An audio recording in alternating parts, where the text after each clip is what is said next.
Joe Label gözü pek bir avcıydı. Kuzey Kanada çevresinde avlanır, yakaladığı hayvanların kürklerini satarak da geçimini sağlardı. 20. yüzyılın başlarındaki birçok serüveninde hayvanlardan çok zorlu Kanada iklimiyle savaşıyordu. Aylar süren seyahatlere çıkıyor, bazen karların içerisinde, bazen de çevredeki az sayıdaki köyde kalıyordu. 1930'da her sene muhakkak uğradığı Inuit köyüne gitti. Burası avcıların düzenli olarak geldiği bir yerdi. Köy halkı da avcıları sever, onları evlerinde ağırlamaktan onur duyardı. Ama o gün diğer günlerden farklıydı. Joe köye vardığında donup kaldı. Onu donduran şey tundra iklimi değil, gördükleriydi. Köyde bir tane bile insan kalmamıştı. Halkın yiyecekleri, giysileri ve tüfekleri etrafta öylece duruyordu. Hatta Joe yarı pişmiş halde duran yemeklerin olduğunu bile görmüştü. Köyde hiçbir yaşam belirtisi kalmamıştı. Köy halkı zorlu şartlarla savaşmak için her türlü hazırlığı yapmış ama gariptir ki hepsi bir anda yok olmuşlardı. Tahminen 2000 kişilerdi. Karların ardından gelen, onlar için hiç beklenmedik bir şey, bir haber ya da başka bir canlı onları buradan sürmüş, kaçırmış olabilirdi. Joe o gün saatlerce etrafı incelemişti. Bu konuda tek bir görüşü vardı. Kesinlikle bir şeyler onları buradan söküp atmıştı. Bu onların elinde olan bir terk ediş değildi. Çünkü bunun planlı bir gidiş olmadığı açıkça belli oluyordu. Joe deneyimli bir izciydi. Önce bölgeyi detaylıca taradı, her ayrıntıyı kontrol etti. Çadırlardan birisinde karibu derisinden yapılmış bir çocuk ceketi vardı. Az ileride de kemikten yapılmış iğneler. Joe balık deposuna baktığında her şeyin yerli yerinde olduğunu gördü. Yazılanlara göre bu vahim tabloya şahit olan Joe daha sonra bir yere oturmuş ve saatlerce kendine gelmeye çalışmıştı. Halkın geri gelmesini beklese de gelen kimse olmamıştı. Joe belki bir güne yakın köyde bekledi. Her an bir yerlerden çıkıp geleceklerini ümit ediyordu. Belki de çevredeki köylerden birine gitmişlerdi. Ama mesafe ve zorlu iklim şartları düşünüldüğünde bu pek mantıklı değildi.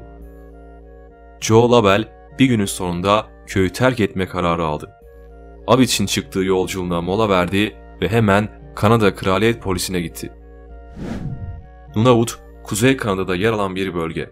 İçinde Kazan Nehri boyunca uzanan Enjukini Gölü bulunuyor. İşte bu gölün çevresinde birçok yerli halk yaşıyor. Gölün çevresine dizilmiş çokça köy var. Inuit o köylerden sadece bir tanesiydi. Soğuk suların taşlı kıyıların merkezinde ufak bir köydü. Birçok avcının uğradığı, yaşamın doğayla bütünleştiği harikulade bir yerdi. Bu bölge Kanada'nın en büyük ve en kuzey bölgesiydi. Dünyanın en seyrek nüfusuna sahip 3-5 bölgesinden birisi olduğu söyleniyordu. Burada yaşamayı başaranların her zorluğun üstesinden geleceği düşünülüyordu. Nunavut'ta kişi başına 50 kilometreden fazla kıraç toprak ve buz düşüyor. Grönland'ın çoğunda yerliler yaşar ve az kullanılan Eskimo dillerini konuşurlar. Enjikuni Gölü'ne 1500 kilometre uzaklıkta 7000 başkentli bir bölge var. Geri kalan kısımların hepsi seyrek nüfuslu. Joe polislere ulaştıktan sonra 4 kişilik bir ekip Inuit köyüne gelmişti. Köy halkı tüm değerli eşyalarını evlerinde bırakmışlardı. Kızakları hala bağlıydı. Yemekleri olduğu yerde duruyordu. Köpeklerinin donmuş bedenleri ise köyden 300 metre uzakta bulunmuştu. Tahminen 5-6 gün önce burayı terk etmişlerdi ya da bilinmeyen bir şey yaşamışlardı. Bazı polisler de meyve kaplarına bakarak halkın 2 hafta önce köyü terk ettiğini iddia ettiler. Olaydan bir hafta önce Kanada polisine garip bir ihbar gelmişti. İhbarı yapan kişi köye yakın bir bölgede ışıklı uçan nesneler gördüğünü söylemişti. Ekipler aylarca araştırma yaptılar. Zorlu şartlara rağmen ellerinden geldiğince kapsamlı bir araştırma yürüttüler.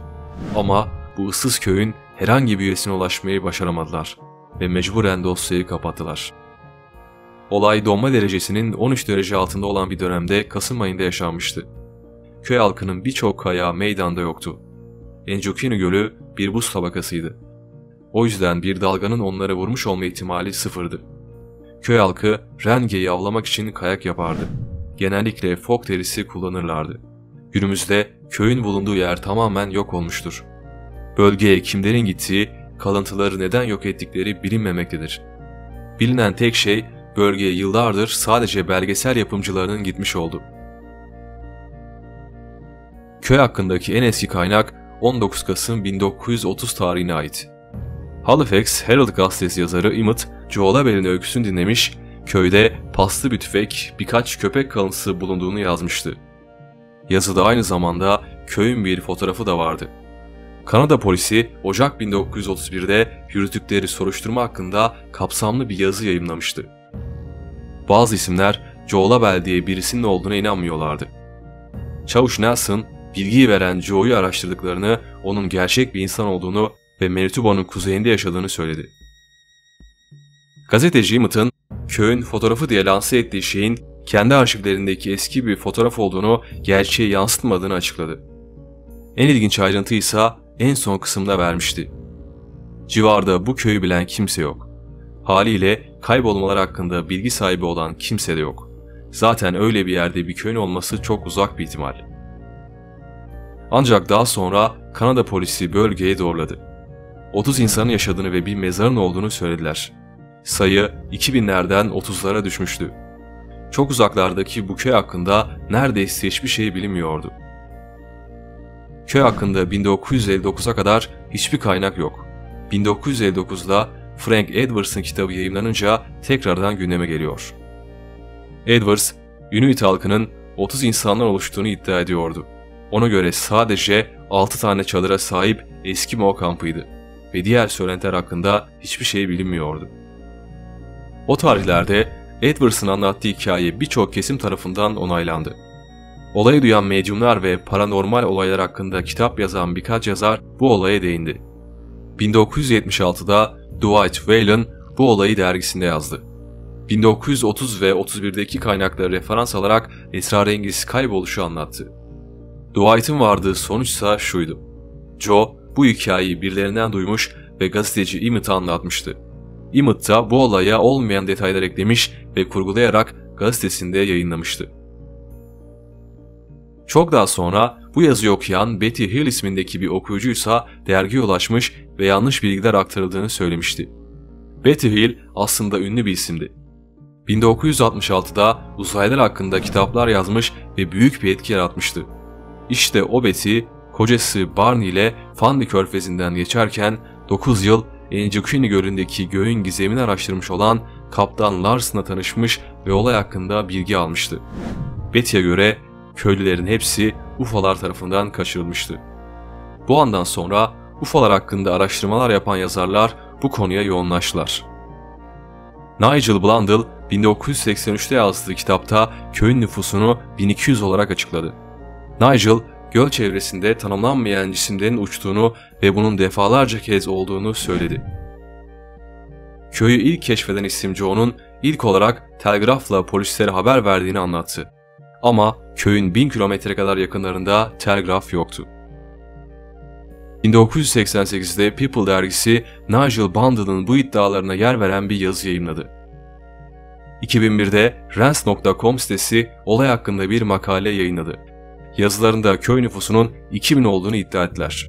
En garip detaysa köpeklerin karın 12 metre altında gömülü olduğu iddiasıydı. Bu onların birileri tarafından gömüldüğünü gösteriyordu. Ve köpeklerin hepsi açlıktan ölmüştü. Araştırmacı Patrick Derksen 2013'te bu olayı araştırdı. Manitoba gazetelerini araştıran Patrick günlerce uğraşmasına rağmen Emmett hakkında hiçbir şeye ulaşamadı. 1998'de Avustralyalı birkaç araştırmacı köyü araştırdı ve elde ettiği sonuçlardan sonra garip bir iddia ortaya attı. İlk olarak 1930'da soruşturma yürüten ekibi bulduklarını iddia ettiler. Daha sonra onlara olay hakkında sorular sorduklarını ama kimsenin olayı hatırlamadığını söylediler. Hatta Joe isimli bir adamın polislere gelmediğini ve o tarihte ilgili bölgeye bir arama ekibi gönderilmediğini de eklediler. Tek kanıt muhabirlere gönderilen ve kurgu olduğu düşünülen kopyalardı. Bu olay ya bir kurgunun eseriydi ya da bir şekilde üzeri örtülmüştü. Videoyu beğendiyseniz lütfen abone olmayı ve bildirimleri açmayı unutmayın.